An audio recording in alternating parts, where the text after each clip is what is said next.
Hello दोस्तों, स्वागत है आपका अपने YouTube channel study for awareness में। तो दोस्तों शुरू करते हैं आज का टॉपिक वाकाटक राजवंश के बारे में। पिछले अध्याय में हमने पढ़ा गुप्त साम्राज्य के बारे में। तो चलिए शुरू करते हैं। और वीडियो आप अंतिम तक देखेंगे उम्मीद रखता हूँ, क्योंकि आप अंतिम तक देखेंगे तो आपको बहुत सी जानकारी पता चलेगी। अगर आप पहले से भी पढ़े हुए होंगे तो रिवीजन होगा। तो वीडियो को लास्ट तक जरूर देखिएगा। चलिए शुरू करते हैं। वाकाटक राजवंश की स्थापना 255 ईस्वी के लगभग विंध्य शक्ति नामक व्यक्ति ने की थी। इसके पूर्वज सातवाहनों के अधीन बराड़ यानी कि विदर्भ के स्थानीय शासक थे। विंध्य शक्ति के पश्चात उसका पुत्र प्रवरसेन प्रथम 275 से लेकर 335 ईस्वी तक शासक हुआ। वाकाटक वंश का वह अकेला ऐसा शासक था जिसने सम्राट की उपाधि धारण की। सम्राट की उपाधि किसने धारण की? प्रवरसेन प्रथम ने। पुराणों से पता चलता है कि इसने 4 अश्वमेध यज्ञ किया था। प्रवरसेन के पश्चात वाकाटक साम्राज्य 2 शाखाओं में विभक्त हो गया, प्रधान शाखा तथा बाह्य शाखा। दोनों शाखाओं ने समानांतर रूप से शासन किया। प्रधान शाखा के प्रमुख राजा रुद्रसेन प्रथम थे, जो कि 335 से लेकर के 360 ईस्वी तक। उसके बाद प्रभावती गुप्ता का संरक्षण काल 390 से 410 तक, प्रवरसेन द्वितीय का 410 से 440 ईस्वी तक, नरेंद्र सेन 440 से 460 ईस्वी तक एंड पृथ्वी सेन द्वितीय 460 से 480 ईस्वी तक। तो कुछ इस प्रकार से उन राजाओं का कालखंड रहा। चलिए आगे पढ़ते हैं। गुप्त शासक चंद्रगुप्त द्वितीय ने अपनी पुत्री प्रभावती गुप्ता का विवाह वाकाटक नरेश रुद्रसेन द्वितीय से किया। गुप्त शासक चंद्रगुप्त द्वितीय ने अपनी पुत्री प्रभावती गुप्ता का विवाह किससे करवाया? वाकाटक नरेश रुद्रसेन द्वितीय से कराया, जिसका कि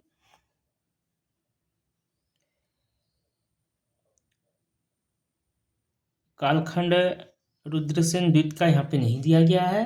चलिए आगे पढ़ते हैं। वाकाटकों का राज्य गुप्त एवं शक राज्यों के बीच था।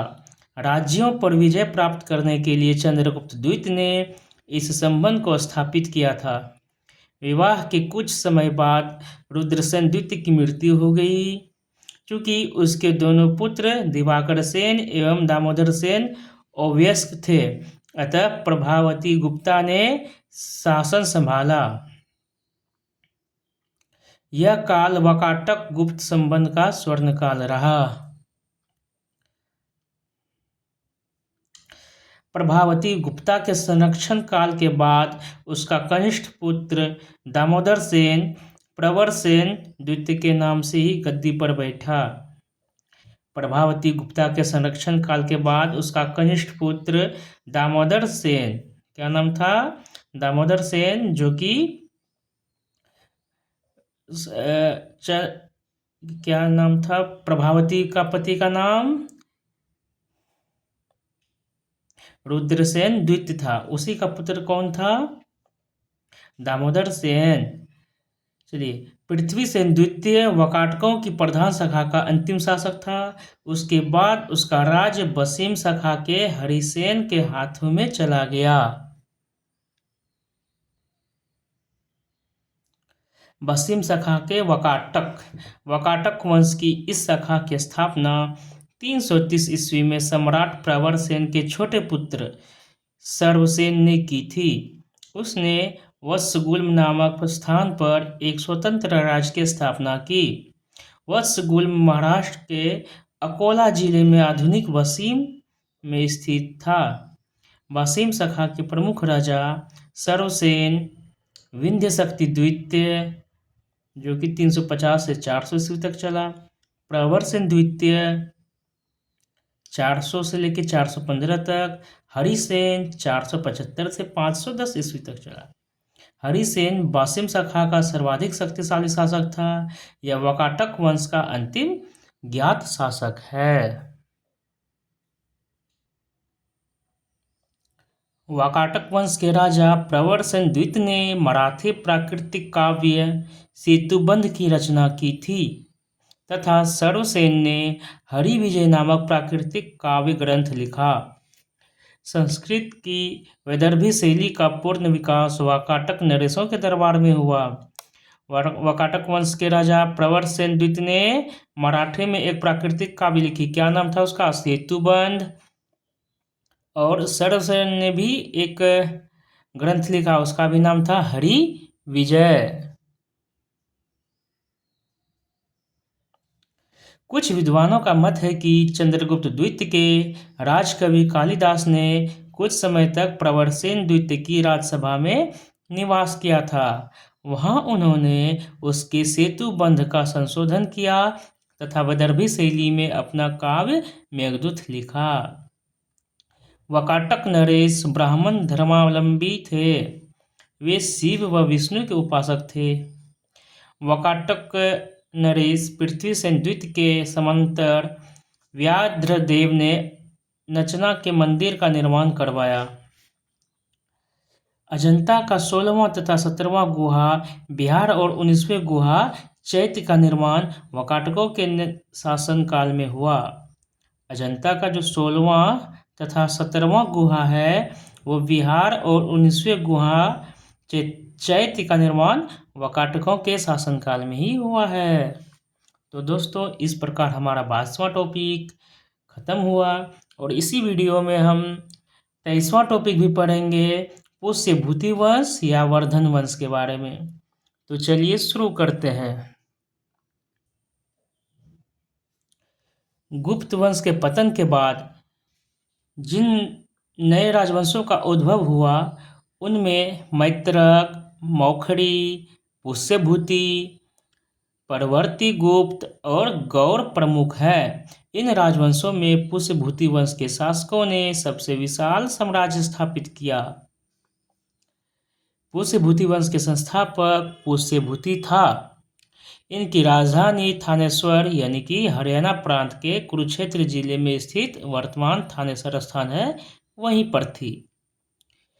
प्रभाकर वर्धन इस वंश की स्वतंत्रता का जन्मदाता तथा प्रथम प्रभावशाली शासक था।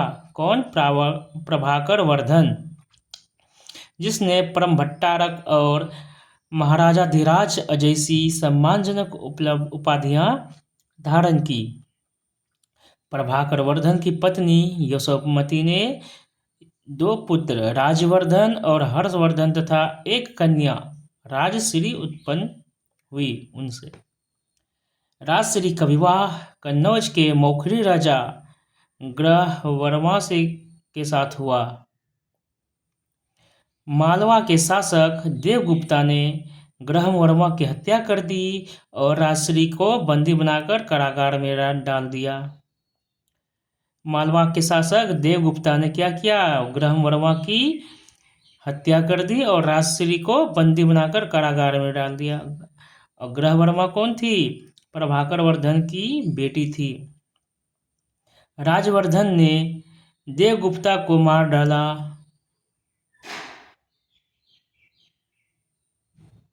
परंतु देवगुप्त के मित्र गौर नरेश शशांक ने धोखा देकर राजवर्धन की भी हत्या कर दी। देखिए यहाँ पर क्या होता है दोस्तों। पहले तो देवगुप्ता ने ग्रहवर्मा की हत्या कर दी, उसके बाद देवगुप्ता की हत्या राजवर्धन ने कर दी, फिर उसके बाद राजवर्धन की हत्या गौर नरेश शशांक ने कर दी। चलिए आगे पढ़ते हैं। नोट में शशांक शैव धर्म का अनुयायी था। इसने बोधि वृक्ष यानी बोध गया को कटवा दिया।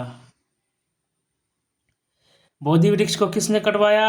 शशांक ने कटवाया। ये गौर नरेश था। गौर नरेश शशांक ने बोधि वृक्ष को कटवा दिया था। राजवर्धन की मृत्यु के बाद 606 ईस्वी में 16 वर्ष की अवस्था में हर्षवर्धन थानेश्वर की गद्दी पर बैठा। हर्ष को शिलादित्य के नाम से भी जाना जाता था। इसने परम भट्टारक नरेश की उपाधि धारण की थी। हर्ष ने शशांक को पराजित करके कन्नौज पर अधिकार कर लिया तथा उसे अपनी राजधानी बनाया। हर्ष और पुलकेशिन द्वितीय के बीच नर्मदा नदी के तट पर युद्ध हुआ जिसमें हर्ष की पराजय हुई। हर्ष और पुलकेशिन द्वितीय के बीच नर्मदा नदी के तट पर युद्ध हुआ जिसमें क्या हुआ, हर्ष की पराजय हो गई।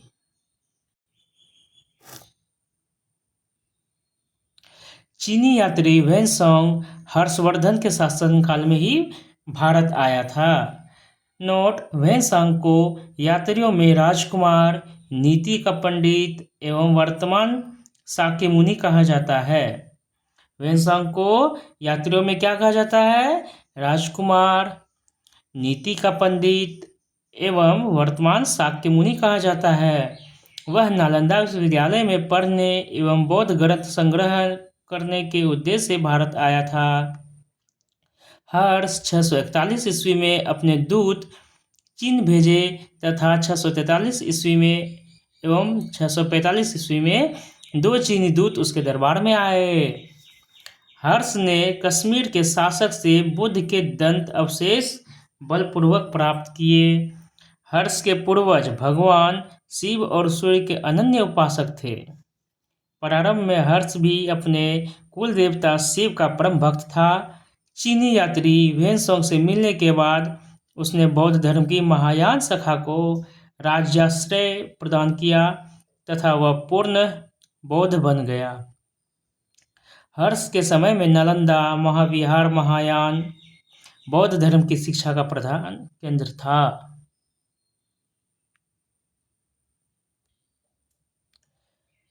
हर्ष के समय में प्रयाग में प्रति 5वें वर्ष एक समारोह आयोजित किया जाता था जिसे महामोक्ष परिषद कहा जाता था।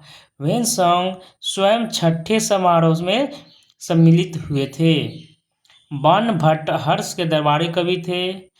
हर्ष के दरबारी कवि कौन थे? बाणभट्ट थे। और वैनसोंग किसके दरबार में भारत आए थे? तो हर्षवर्धन के शासनकाल में आए थे। बाणभट्ट उन्होंने हर्षचरित एवं कादंबरी की रचना की। बाणभट्ट के गुरु भर्तृ थे। हर्षचरित और कादंबरी की रचना किसने की? बाणभट्ट ने की। और बाणभट्ट के गुरु कौन थे? भर्तृ थे। अब बाणभट्ट कौन थे? हर्ष के दरबारी कवि थे। प्रियदर्शिका, रत्नावली तथा नागानंद नामक 3 संस्कृत नाटक ग्रंथों की रचना हर्ष ने की थी। कहा जाता है कि धावक नामक कवि ने हर्ष से पुरस्कार लेकर उसके नाम से ये तीनों नाटक लिख दिए। हर्ष को भारत का अंतिम हिंदू सम्राट कहा गया, लेकिन वह ना तो कट्टर हिंदू था और ना ही सारे देश का शासक ही। हर्ष के अधीनस्थ शासक महाराज अथवा महासामंत कहे जाते थे। हर्ष के मंत्री परिषद के मंत्री को सचिव या अमात्य कहा जाता था। प्रशासन की सुविधा के लिए हर्ष का साम्राज्य कई प्रांतों में विभाजित था। प्रांत को भुक्ति कहा जाता था। प्रत्येक भुक्ति का शासक राजस्थानीय, उपरिक अथवा राष्ट्रीय कहलाता था। भुक्ति का विभाजन जिलों में हुआ था। जिले की संज्ञा थी विषय, जिसका प्रधान विषयपति होता था। विषय के अंतर्गत कई पाठक आधुनिक तहसील होते थे। ग्राम शासन की सबसे छोटी इकाई थी। ग्राम शासन की क्या थी? सबसे छोटी इकाई थी। ग्राम शासन का प्रधान ग्रामाध्यपटलिक कहा जाता था। पुलिस कर्मियों को चाट या भाट कहा गया। दंडपाशिक तथा दांडिक पुलिस विभाग के अधिकारी होते थे।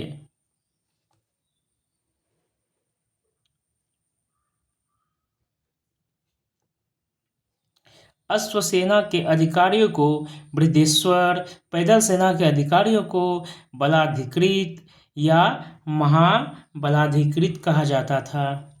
हर्षचरित में सिंचाई के साधन के रूप में तुला यंत्र यानी कि जल पंप का उल्लेख मिलता है। हर्ष के समय मथुरा सूती वस्त्रों के निर्माण के लिए प्रसिद्ध था। नोट: हर्षचरित में प्रांतीय शासक के लिए लोकपाल शब्द आया है। हर्षचरित के अनुसार हर्ष की मंत्रिपरिषद पढ़ लेते थोड़ा सा। भंडी ये होते थे प्रधान सचिव। सिंहनाद ये होते थे प्रधान सेनापति। कुंतल अश्वसेना का प्रधान। स्कंदगुप्त गज सेना का प्रमुख। तो दोस्तों इस प्रकार हमारा 23वां टॉपिक भी जो कि वर्धन वंश से संबंधित था यह खत्म हुआ। आगे पढ़ेंगे 24वां टॉपिक दक्षिण भारत के प्रमुख राजवंश के बारे में। तो दोस्तों आज के लिए बस इतना ही। मिलते हैं अगले वीडियो में। आई होप अगर यह वीडियो आपको अच्छा लगेगा और आपके रिवीजन में काम आएगा तो आप एक लाइक शेयर कमेंट और चैनल को सब्सक्राइब जरूर करें। धन्यवाद।